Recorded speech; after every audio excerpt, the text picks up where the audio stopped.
And we are live, living color here on the Sports Talk Nation. Welcome aboard, everybody. Michael Cohen here with you on the Sports Talk Nation, your home for everything New York, New Jersey sports. We got a lot to discuss today in the world of baseball. We have a special guest coming up in John Pielli, the Pass Ball Show. He'll be joining us in just a second on the phone lines. Now, of course, a lot is going on in Major League Baseball right now. Spring training has just gotten kicked off.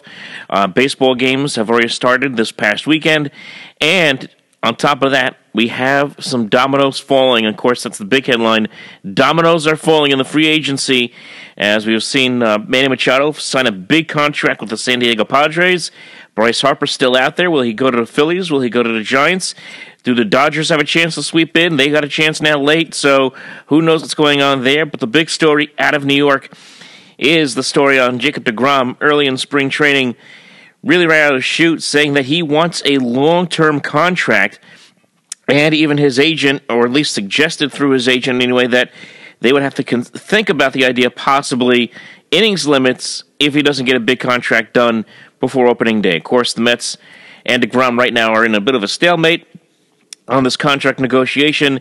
deGrom giving the Mets until opening day to come to terms on a big deal with him. Otherwise, the contract talks will cease, which is normal until the end of the season in September. So that is the big story right now out of New York.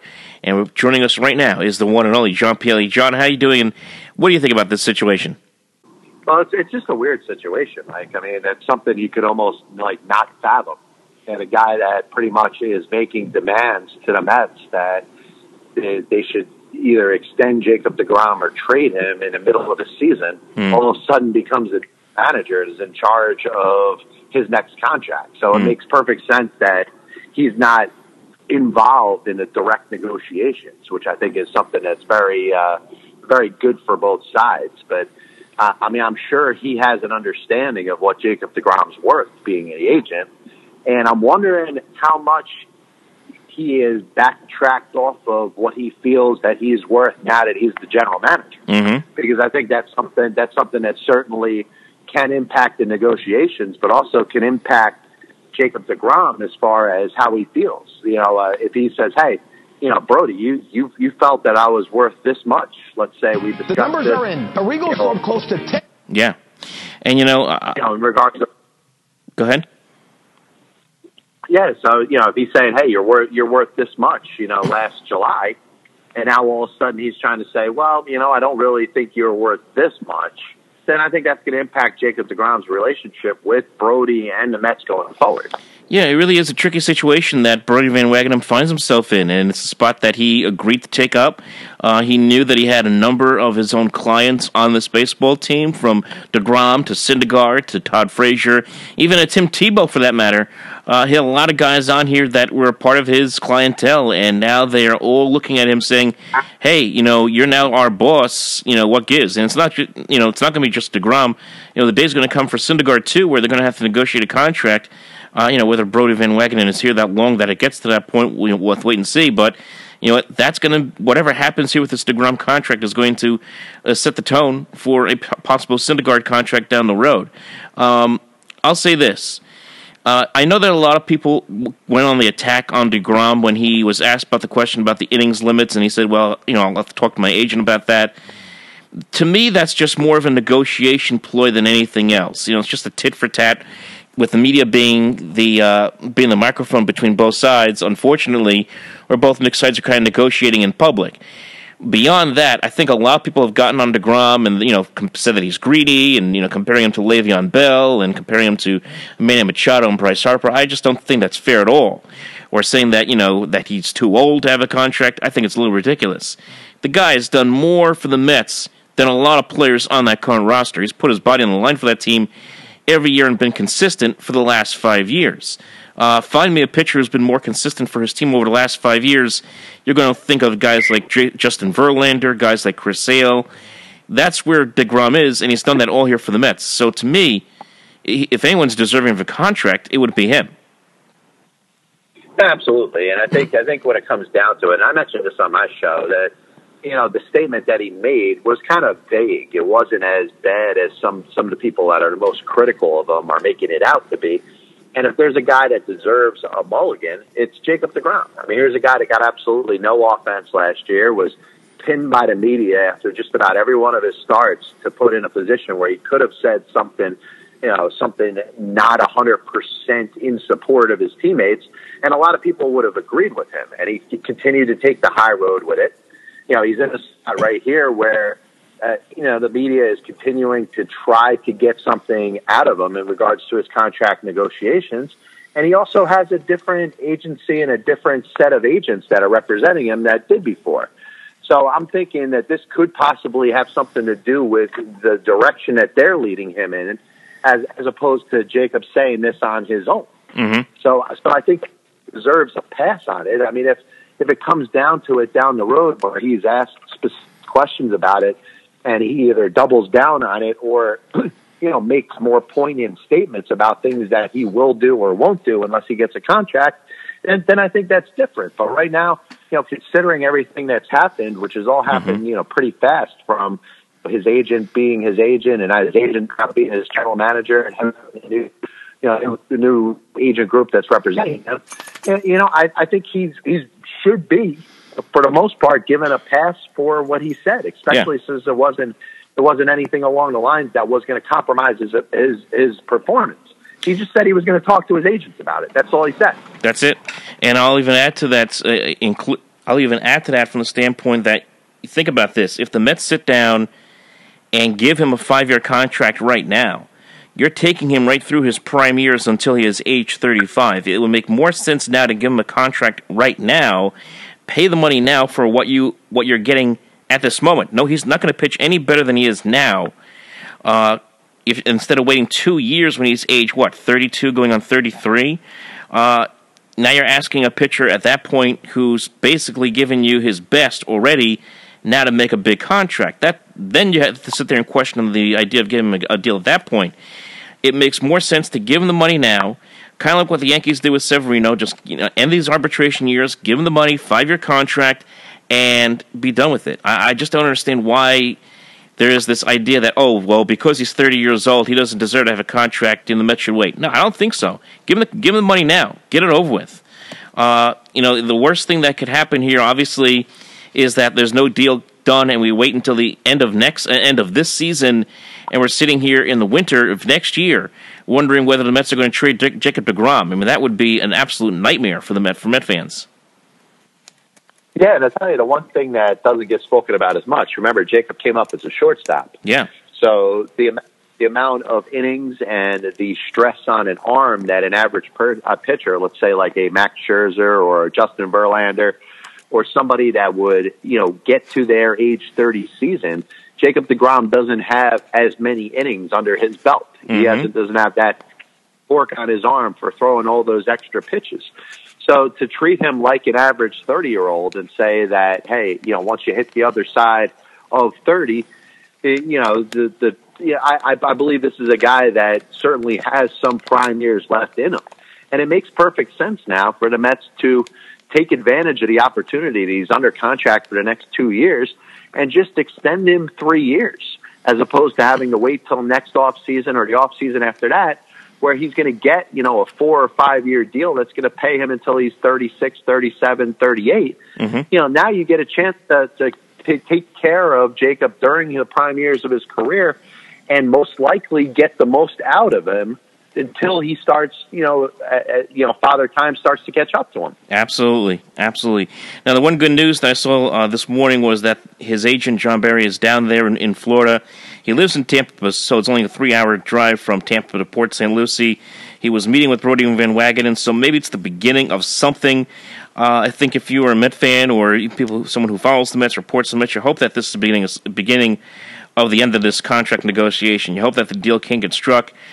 Because to me, when I look at this Met roster and look at this Met team, I think to myself, who is the best player on this team? Who is the face of this franchise right now moving forward into 2019 and beyond? And it is deGrom. It is a Syndergaard. You want to throw out there a Zach Wheeler as being one of those guys. I don't know if I want to go that far yet with him, but it's really these two starting pitchers as being the faces of this team. So Cespedes, you have no idea whether you're going to see him again this year. David Wright, of course, is now retired, so there's only now the faces of this franchise are starting pitchers. Yeah, and I tell you, you look at Jacob, and obviously, the things I said before about him kind of being a young 30. Yeah. Obviously, off of the year that he had last year, obviously gives him leverage in regards to being able to push for as big of a contract as he can. I guess the one question you got to ask is, exactly what is Jacob deGrom looking for? But to kind of counteract that, who would know better than Brodie Van Wagenen? Exactly. The guy who's been his agent for the last series of years, has probably had a number of intimate conversations with him in regards to, what it would take to get, a certain deal. What kind of deal would you be looking for? All right, I got your back. This is what we're going to push for. So it just seems like it's something that should be able to work itself out. But, when it comes down to the Mets and Jacob deGrom, it makes the most sense for them to get a deal done now as opposed to waiting until next offseason or waiting until he hits free agency, because it probably best suits the Mets to just have a certain contract and have him have to oblige by the time of that contract over the next series of years, as opposed to waiting. Now, you could say, hey, you're going to, if Jacob deGrom's going to bet on himself and has another year or to his Cy Young season in 2018, then the price tag's going to go up. But the likeliness of him being able to, duplicate those numbers exactly, that was one of the best pitching seasons we've seen over the last 25 years or so. Absolutely. It's very hard to go through an entire season without having a bad start. And Jacob deGrom did that last year. So if you're the Mets and you could somehow maybe push this through one more season, then maybe you have a little more leverage. So there's a lot of little complicated things in there that I could really see this thing going both ways. No, you're absolutely right. I mean, if Jacob deGrom goes out there and still has a good season, but pitches to an ERA of like 2.5, 2.75, certainly nowhere near the 1.70 that we saw last year. His WHIP goes up. Maybe he doesn't strike out as many people as he did last year. Whatever happens, gets shelled a couple of times, that's going to have an effect on his value in the eyes of the New York Mets in a contract. So that's why the Mets want to hold on, wait this thing out as long as they possibly can, because they don't want to pay $30 million a year for anybody, for that matter, let alone even a starting pitcher that's been a homegrown product such as deGrom. So yeah, I do see the urge. I do see where the Mets are coming from in this standpoint, but at the same time, what if he does have that great season again? 2.75 is nothing to sneeze at. It has another all-star campaign, wins 16, 17, 18 games as a result, and is the reason they go to the playoffs this year. Now that's a different story. That it looks like, hey, this is a guy who really does deserve to get a big contract.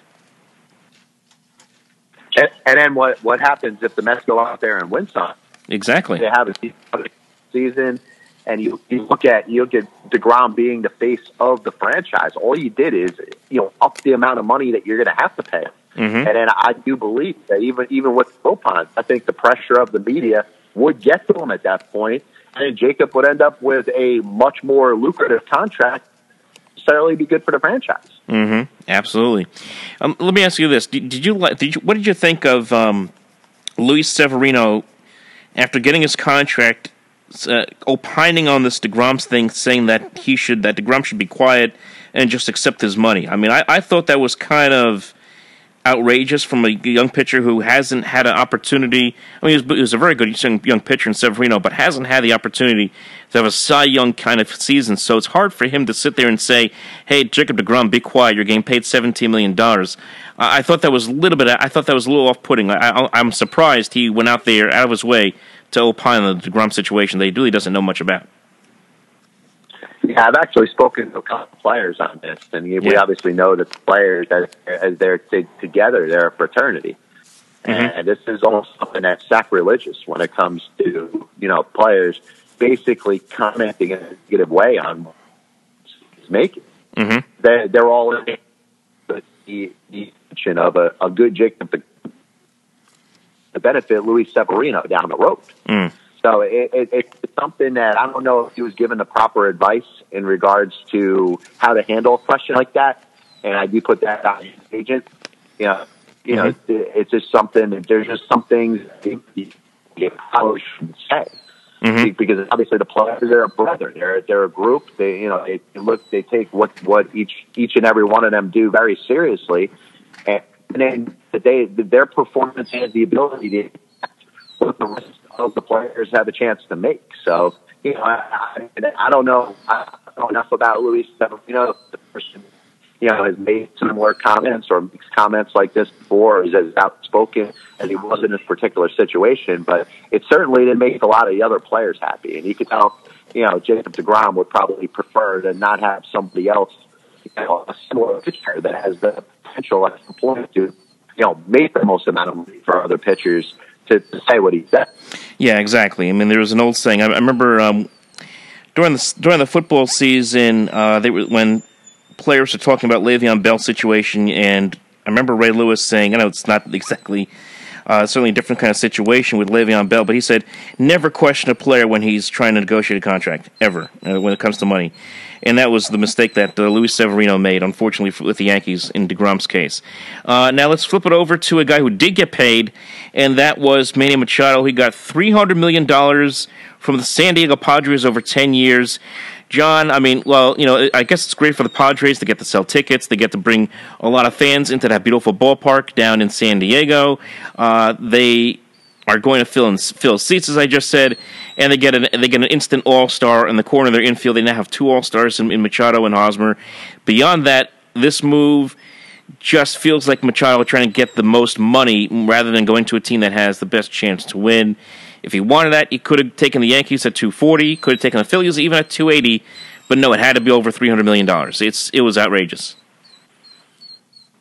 Listen, I'm kind of mixed on this. Okay. I mean, I look at the one side of it, and I think that it's very good for baseball. Yeah. We hear about free agents, only having a certain amount of teams that are willing to jump in and give that type of big contract to. So you look at a team in San Diego that doesn't have that reputation. Mm-hmm. And I think when I'm thinking about parity of the sport and competitive balance, I think that's great.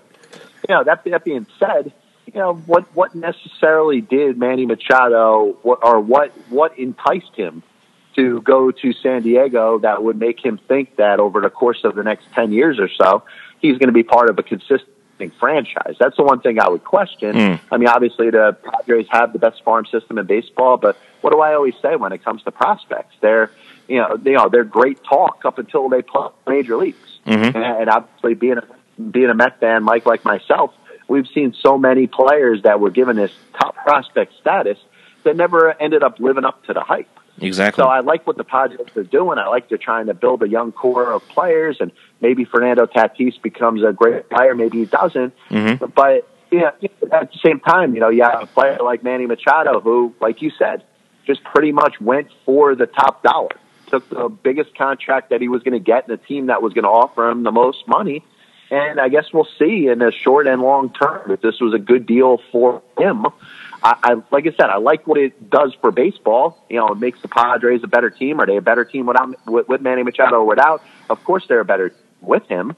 But, when it comes down to it, from what A.J. Preller has done as far as bringing all these younger players and making these trades for young players like Francisco Mejia and Fernando Tatis Jr., is this a team that is better than the Dodgers and the Rockies right now? Probably not. Yeah, and I think that's... Will they be over the next couple of years? That's what we're going to find out. Yeah, that's the one thing that really bugs me with this deal is because if you're Manny Machado, if you want to go to a team that had a chance to win, maybe the Padres have that opportunity down the road, but they're in a division that is so top-heavy. This is a division that has legitimately 4 teams that can consider themselves playoff contenders. We know what the Dodgers are going to the World Series the last 2 years. The Rockies have been to the playoffs each of the last 2 years. Diamondbacks were in the playoffs just 2 years ago. And even the Giants, and I know the Giants are, have had their issues with injuries and what have you. They still have a team, a core of players, veteran players, that would make even a Giant fan believe that they still have a chance to win some games and be competitive. So it's very hard for me to sit here and say that the Padres right out of the chute are going to be better than a 5th place team. And I know it's what Padre fans don't want to hear, but they're in such a difficult division. That's what makes me wonder what was Manny Machado really his aim for. If it was for wins, if it was for championships, you go to a team that is in a division that is at least winnable. that's why this looks like a money grab for him more than anything else. And I have to sit there and wonder, a couple of years, let's say, though, those prospects don't work out, or let's say that things drastically change in San Diego, the team doesn't win right away. Are they going to try to trade Manny Machado? Is he going to demand a trade out of there in 2 to 3 years? He has an opt-out after 5 years in the contract. It's going to be fascinating to watch. I think it's got this A-Rod to Texas feel. It really does. Yeah, it kind of does. And I think really, and I've broken down the Padres to, study their farm system real good. I mean, the best part of their farm system, believe it or not, is what could come up through their pitching. Mm-hmm. They got Chris Paddock, Cal Quantrill, who is Paul Quantrill's son. Mackenzie Gore is a left-hand pitcher they drafted a couple years ago. So if these guys kind of step up over the next couple of years, similar to guys like Matt Harvey and Zach Wheeler and Jacob deGrom and Noah Syndergaard did with the Mets, then maybe the Padres are on to something. But in the short term, it just doesn't look good. Like I kind of compare it to what the Mets did, as they were kind of building their team towards competitive nature. They waited a couple of years until these pitchers started to develop at the major league level, and then they signed them to Curtis Granderson. Down the road, traded for Yoenis Cespedes to kind of put the core, impactful offensive players around it. The Padres are doing it a little bit differently. Listen, I'm okay with any organization deciding that they're going to do things a certain way. I just don't know how this helps the Padres in the short term. I'm looking at the 2019 season, and I want to believe in the Padres. I want to say that Machado going there with Hosmer and the young players are going to get this team over the hump. I just don't see them anything better than a 75 to 80 win team, and that's assuming that everything works perfectly in the landscape of what they're trying to do. I think that's very fair. I think you brought a lot of fair points right there. And where do you see this Bryce Harper situation going down? Because we have heard, and as you know, we've heard all kinds of rumors that it's San Francisco, then it's Philadelphia, then San Francisco again. John Heyman tweeted out 2 days ago that the Giants are telling people they're trying hard for Harper. So this thing just goes back and forth between these two teams. He wants over $300 million. I don't know if he's going to get that from either one. Someone's got to bite the bullet here, whether it be Harper or whether it be one of these two teams, and they give him what he wants. He's got to make a decision soon because games have already started. Yeah, and I tell you, the one thing that stands out to me, and maybe I'll end up eating these words, sure, but I'm getting the impression Bryce Harper doesn't want to go to the Phillies, and the Phillies are kind of in a spot where they want to give him the best contract they can, but they also don't want to overpay. That's the comment by the owner saying that they're willing to spend stupid money. I think he's kind of walking back on that, and now Matt Klentak, the general manager, is in a position where he doesn't want to go and say, hey, in the end, Harper's getting this ridiculous deal, and they were competing against themselves. So I think the Phillies are in a little bit of a rough spot, but I do believe that there's enough of impression that's been made by Bryce Harper that he may not necessarily be enamored by the city of brotherly love. And I do think that does hold some weight. Now, that may cost the Phillies more money. There may be a certain price tag where he has on the Phillies says, hey, I'll sign. Yeah, John, you there? Yet. But you were saying? I'm sorry. I think you dropped out for a second, but go ahead. You were saying that he was going to sign about Harper, Philadelphia. Yeah. So when it comes to the Phillies, they may have this certain offer that's out there, and it might just exist for them as opposed to another team. Now we have to talk about what other teams could give a contract that's similar or close enough to what Bryce Harper is looking for, and I don't think the Giants are willing to go over 6 years. The White Sox have already that they didn't get so they're out on Harper. So where does that leave? I know John Heyman tweeted something, about the Padres possibly, maybe involving themselves if they could get approval for ownership. But where's that other team? Yeah, I don't see that either. I don't see the Giants or the Padres getting into the Bryce Harper mix at all after the deal they just made. I'm looking at the Giants' payroll, and let's see here. They are at.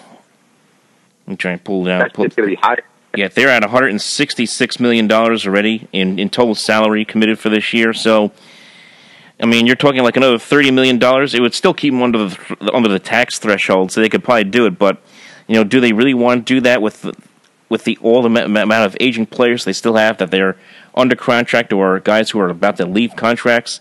That's another interesting thing for San Francisco is they're pretty much in no man's land because they're trying to decide whether they want to still be competitive. They have a manager who's retiring, or whether they want to start to tear it down and rebuild. And Philadelphia, even if they don't get Bryce Harper, it may not be the worst thing in the world because they could turn right around and get Dallas Keuchel or Craig Kimbrell or both of those guys in tow for their pitching staff. So for Philadelphia, it could work both ways for them.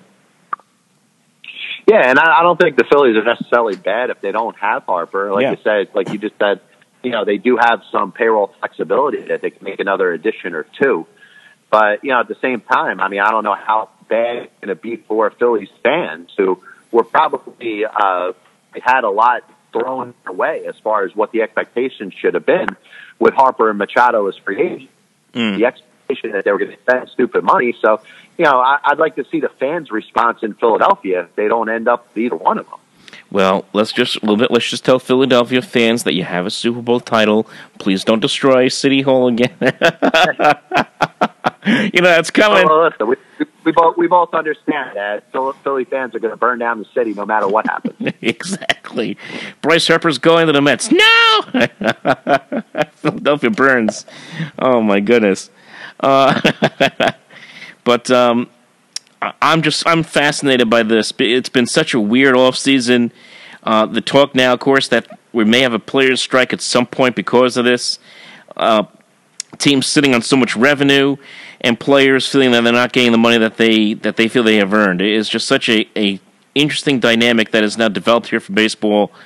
I don't know when this strike's going to happen. I don't know if it's going to happen, next year, if it's going to happen in 2021, or even 2022 when the CBA runs out. But something's going to happen here, and I think that's the feeling that a lot of people have. Yeah, and it's kind of sad to see that baseball is coming to this. And I don't know how much you remember the player strike of 1994, but it was something that was brewing amongst the players and the owners for a series of years. And you had the collusion cases of the 1980s and the insistence from the owners that the players needed to have a salary cap in regards to payroll. And you don't necessarily have the best players representation. Tony Clark has done a good job, but he's not as strong of a representation of what the players want, like Donald Fear and Gene Orza was. Yeah.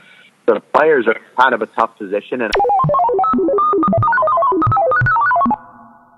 all right, John, we finally got John Pielli back on the phone lines, folks. We're going to wrap this up really quick. John, again, I really want to thank you, man, for coming aboard. Just any last thoughts before we close it out? Well, obviously, listen, it's spring training. It's probably the time where every fan of every team feels like you got a legitimate chance. And I know we kind of go through this every year, but it's exciting to see all the different things that could happen over the course of the baseball season. The only thing I prefer is to maybe have a couple more of these bigger names signed and having homes and knowing where they're going to play this year, because I do think the players that are still out on the free agent market can make a very big impact on what we end up seeing over the course of the season. Absolutely, I agree with you. It's going to be it's going to be very interesting to see how this thing plays out. John Pielli, always a pleasure, folks. It's been a pleasure to have you aboard. Talk to you next time. Again, folks, I want to thank you all for tuning in and listening. Remember to follow the program at OpenMicNJ here on Twitter, and follow us on the Facebook page, liking on the Facebook page, facebook.com/OpenMicProgram, and of course, kill that like button and subscribe button right here on the Sports Talk Nation here on YouTube. We'll talk to you next time right here on the Sports Talk Nation, your home for everything New York, New Jersey sports.